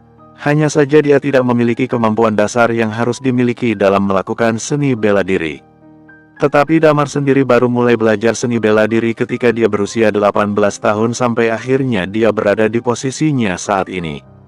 Jadi, bagaimana mungkin Harera tidak bisa melakukan hal yang sama seperti dirinya? Lagi pula, Damar juga merasa sedikit bersalah ketika melihat Harera seperti ini. Jadi dia merasa kalau dirinya harus menebus semua kesalahannya dan juga membangkitkan semangat Harera. Sebenarnya, hal seperti ini bisa menanamkan kebencian di lubuk hati terdalam Harera. Bahkan hal ini juga bisa membuatnya hidup dalam keadaan penuh dengan kebencian. Tetapi semua ini adalah suatu bentuk harapan. Harapan yang bisa membuatnya kembali berdiri tegak, dan segera keluar dari rasa sakit karena kehilangan yang terus menghantuinya. Baiklah, jawab Harera sambil menganggukkan kepalanya. Baik, kalau begitu mulai sekarang kamu harus selalu berada di sisiku. Dan kamu juga harus membangkitkan semangatmu. Aku akan mengajarimu untuk menjadi orang yang paling kuat, ujar Damar dengan penuh semangat. Harera mengangguk patuh dan menjawab, iya. Damar masih tak gentar menggendong Harera di punggungnya. Mereka mengobrol sambil terus berjalan di jalanan ini menuju arah timur. Hal inilah yang pernah menjadi sebuah tanda tanya baginya. Hal yang diketahuinya, jika di sebelah timur dari gurun tandus ada sebuah kota, dan mereka sekarang sedang menuju ke sana. Walaupun Damar terus menggendong Harera di punggungnya, tetapi Damar dan Lilia terus berjalan dengan cepat. Mereka sama sekali tidak mengurangi kecepatan berjalan mereka. Tiba-tiba saja Damar dan Lilia menghentikan langkah mereka. Mereka menatap ke kejauhan di depan mereka. Di kejauhan, terdengar suara ledakan. Walaupun jarak mereka sangat jauh dengan sumber suara, tetapi Damar masih bisa melihat semuanya dengan jelas. Di tempat itu, Damar bisa melihat orang-orang yang terlihat sedang sangat sibuk. Kebanyakan dari mereka memiliki tubuh yang kurus. Tetapi mereka terlihat sedang menarik batu-batu yang besar masuk ke dalam kota. Kemudian mereka mengangkat batu besar itu. Mereka semua terlihat seperti sedang membuat sebuah tembok kota. Apakah itu sebuah tembok kota? Temboknya tinggi juga, ujar Damar sambil mengerutkan keningnya. Untuk apa mereka membangun tembok ini? Tanya Lilia. Bersambung. 1809. Mereka pernah melihat tembok kota seperti itu sebelumnya. Eternal Planet pernah memiliki tembok kota seperti ini. Tetapi di sana adalah sebuah tembok kota mekanis. Jika memencet satu tombol, maka tembok itu akan naik dan berubah menjadi tembok kota. Dan jika memencet satu tombol lagi, tembok itu akan turun dan berubah menjadi jalanan kota biasa. Sedangkan tembok kota di sini, di sisinya terdapat sebuah piramida emas yang sangat besar. Dan di tempat berdirinya piramida itu juga terlihat ada beberapa orang yang terlihat sedang sibuk. Sepertinya, bangunan itu masih dalam proses pembangunan. Untuk apa mereka membangun bangunan itu? Tanya Lilia. Harera kemudian menjawab dengan suara kecil, itu adalah kuil yang memang diminta untuk dibangun. Tetapi entah apa kegunaannya, ayahku juga ikut membangun bangunan itu. Dia beserta para warga desa setiap harinya menarik sebuah batu besar dan membawanya ke sini. Dan menukar dengan jatahnya satu hari untuk berada di desa. Ketika Harera teringat kembali dengan ayahnya, wajahnya jadi kembali terlihat sedih. Damar dengan cepat berkata, Harera, tunggu sampai kita memasuki kota. Di sana aku akan membelikanmu makanan enak. Kesedihan di wajah Harera langsung mereda.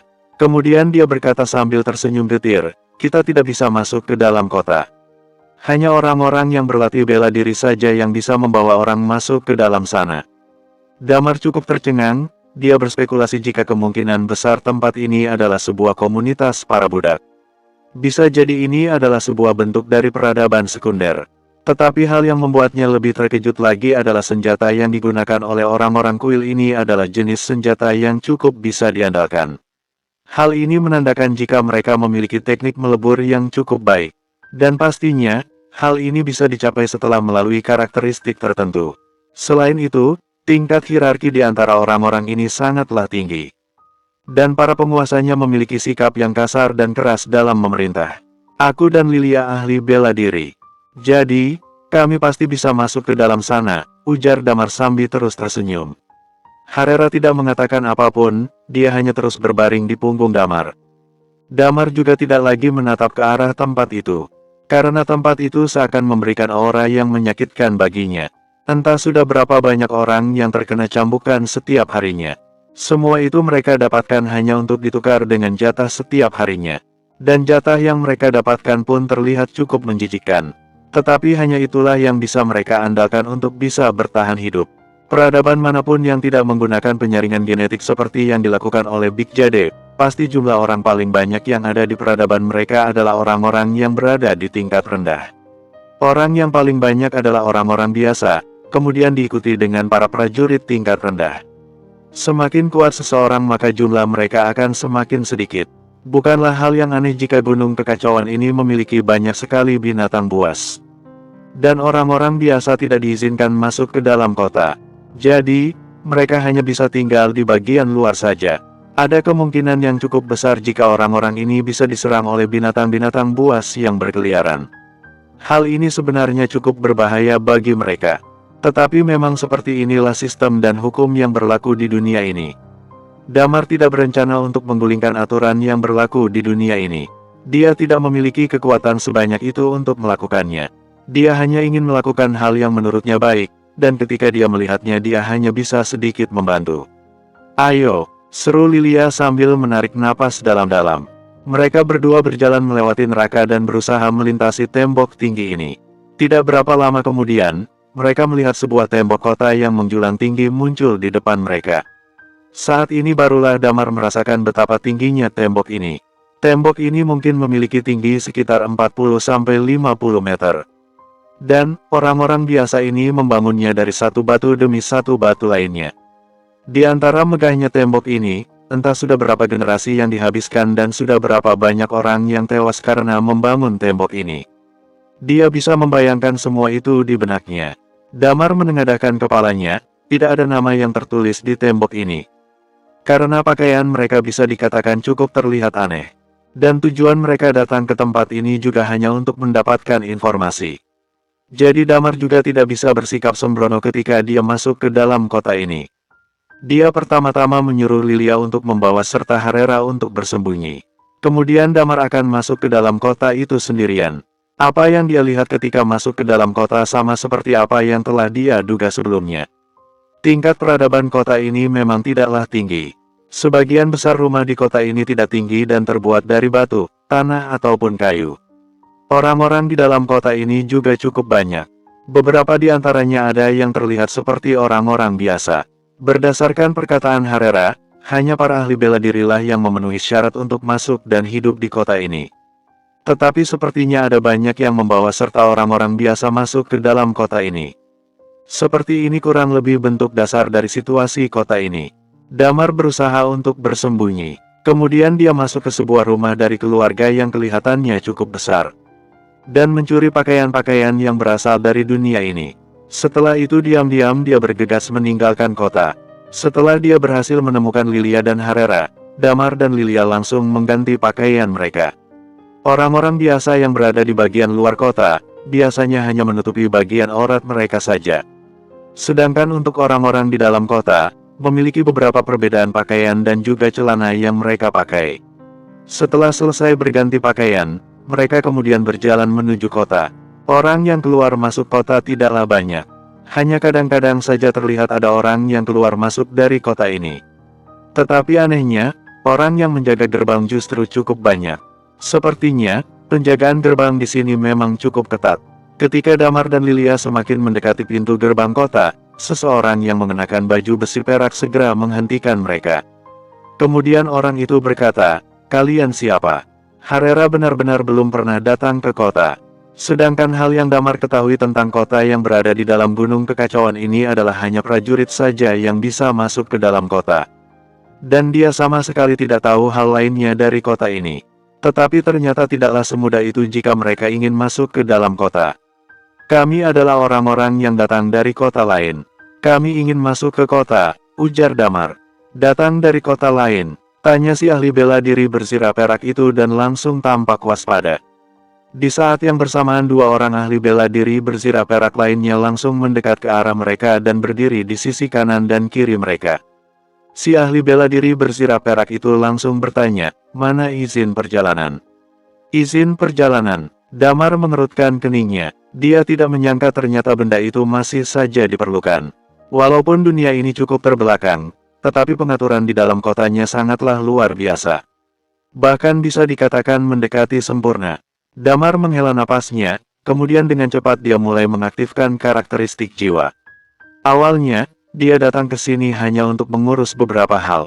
Dan dia tidak pernah menduga kalau mereka justru bertemu dengan masalah baru lagi di sini. Semua ahli bela diri tersebut hanya bisa berdiri di tempat dengan wajah yang sangat tercengang. Damar sambil terus menggendong Harera di punggungnya beserta Lilia berjalan masuk ke dalam kota dengan gayanya yang angkuh. Entah di dalam maupun di luar daerah kota, tidak ada banyak orang yang bisa menyadari jika ada sesuatu yang salah. Setelah mereka berada cukup jauh dari para ahli bela diri, barulah Damar melepaskan kendalinya dari mereka semua. Si ahli bela diri bersirah perak yang tadi sedang menanyai Damar tiba-tiba saja merubah ekspresi wajahnya. Dia berkata, dua orang yang tadi kemana?" Bersambung, 1810.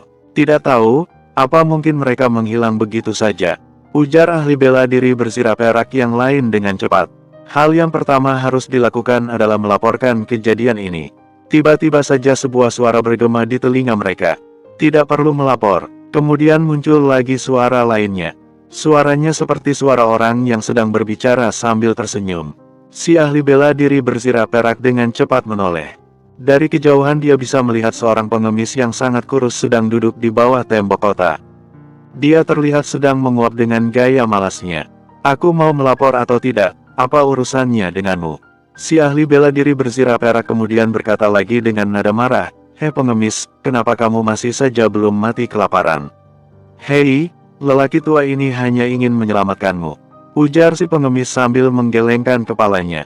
Saat ini tiba-tiba saja para penjaga gerbang langsung mulai terdiam seperti tadi. Tidak berapa lama kemudian wajah mereka terlihat bingung. Sisli bela diri berzirah perak yang tadi menanyai Damar langsung mengerutkan keningnya dan berkata, "Aneh, bukankah tadi aku berada di depan pintu gerbang? Lalu bagaimana mungkin sekarang aku bisa berada di sini?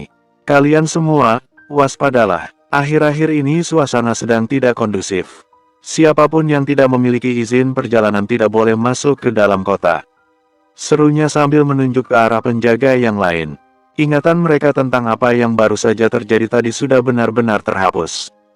Jika Damar berada di sana, siapapun bisa mengenali karakteristik ini dalam sekejap mata.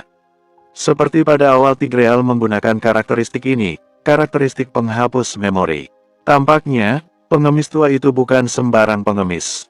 Ketika Damar sudah masuk ke dalam kota, dia pastinya sama sekali tidak memedulikan apa yang terjadi tadi. Sambil terus menggendong Harera di punggungnya, Damar terus berjalan bersama dengan Lilia menelusuri kota. Setelah melihat dan mendengar banyak informasi, akhirnya dia bisa memahami beberapa aturan yang ada di dunia ini. Setelah berjalan-jalan beberapa putaran, Damar perlahan sudah mulai mengerti. Dunia ini memiliki sistem mata uangnya sendiri. Mata uang yang mereka gunakan terbuat dari leburan logam khusus. Mata uang mereka berwarna merah. Entah logam apa yang mereka gunakan. Selain itu, tempat di mana mereka berada saat ini bernama Kota Langit. Mungkin diberi nama demikian karena posisinya yang berada tepat di sebelah gurun tandus. Sedangkan nama negara di mana sekarang mereka berada bernama Kalut.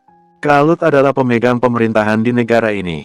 Selain itu, ada dua hal yang banyak dibicarakan oleh orang-orang di jalan.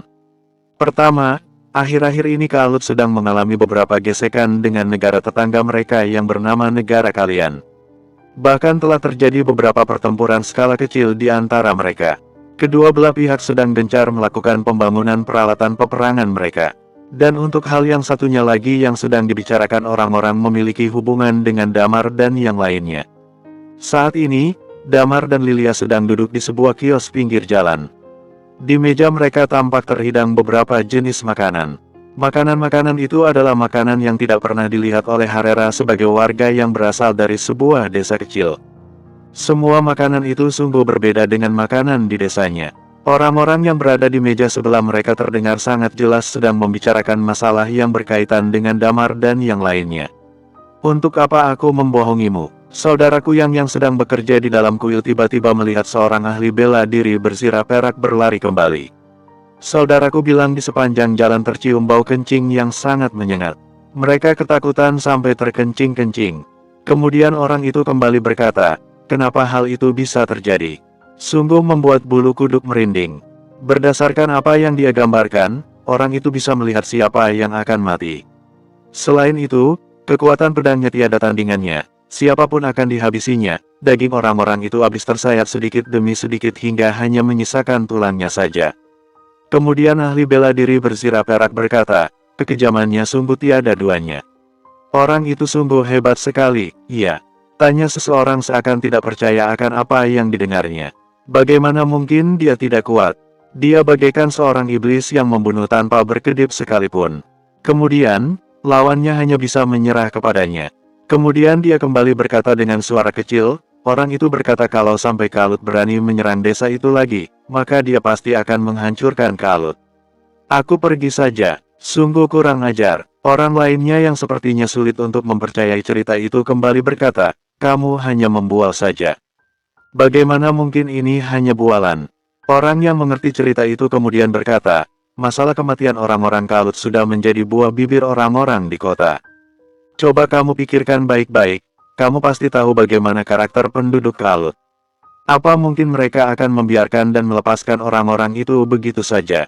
Sampai saat ini sudah lebih dari 1 hari berlalu, tapi tidak ada satu orang pun yang pergi meninggalkan Kota Langit. Jadi hal ini membuktikan apa? Membuktikan apa? Tanya yang lain serempak. Tentu saja, membuktikan kalau orang-orang Kalut takut. Lalu dia juga berkata, aku curiga, orang itu adalah pejalan kaki yang keluar dari pedalaman gurun tandus. Coba perhitungkan waktunya, pastinya ada yang mengirimnya keluar dari sana. Bahkan sampai orang Kealut saja tidak berani mengusiknya. Masuk akal, masuk akal. Suara orang-orang itu terdengar menggema ke seluruh penjuru kios. Damar dan Lilia tidak bisa menahan tawa mereka ketika mendengar apa yang dikatakan oleh orang-orang itu.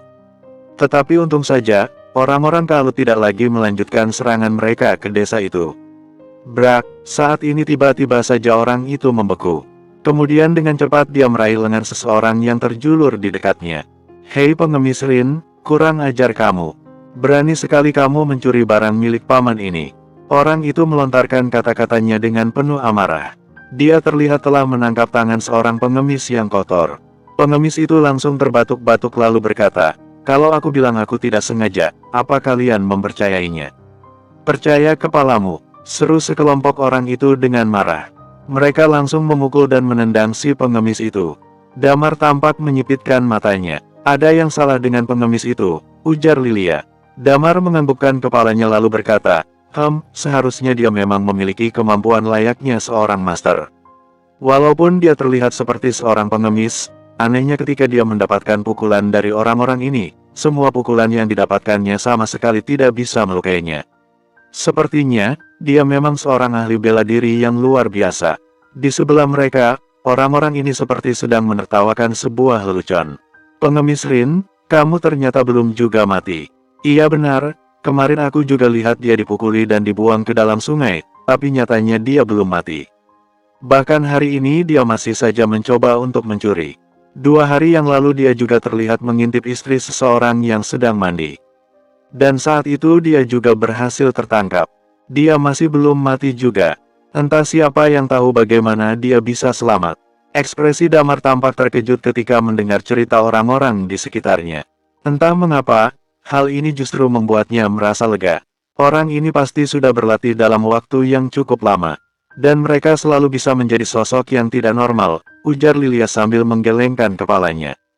Perasaan senang ini muncul karena Damar sebelumnya pernah mendapatkan bantuan dari seorang pecandu alkohol. Pecandu alkohol itu mirip seperti si pengemis ini. Selama dia meminum alkohol maka dia akan menjadi seperti si pengemis. Setelah memukul selama beberapa saat, sekelompok orang ini sepertinya merasa sedikit kelelahan. Jadi mereka segera berlari dan kembali duduk di kursi mereka. Si pengemis itu kemudian bangkit, menepuk-nepuk pantatnya, dan mengangkat kepalanya. Kemudian dia menatap ke arah Damar dan yang lainnya dengan tatapan yang sulit untuk digambarkan. Tidak lama kemudian, dia pergi sambil berjalan dengan terlatih-tatih. Damar tidak terlalu memedulikan tatapan itu. Dia hanya melanjutkan makannya dengan perlahan, kemudian memanggil pemilik kios untuk membayar. Mengenai uang, Damar tentu saja memilikinya karena dia berhasil mendapatkannya dari orang yang dianggapnya tidak kekurangan uang, jadi dia juga tidak merasa kesulitan untuk mendapatkan uang itu. Sangat sulit untuknya melakukan berbagai hal di sini jika dia tidak memiliki uang. Hal-hal seperti ini adalah hal yang lumrah terjadi di peradaban manapun. Setelah selesai membayar, Damar kemudian berkata, "Kita ikuti dia." Bersambung.